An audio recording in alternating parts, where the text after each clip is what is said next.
জীবনটা যে এত কঠিন এটা তারাই বোঝায় যাদের কাছে এসেছিলাম জীবনটা অনেক সহজ করে গোছানোর জন্য।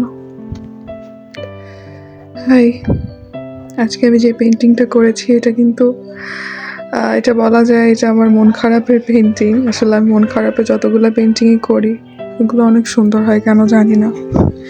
এটা আমার অনেক ফেভারিট হয়ে গিয়েছে। এটা আমার second glass liner painting. So তোমরা দেখো, তোমাদের অবশ্যই ভালো লাগবে।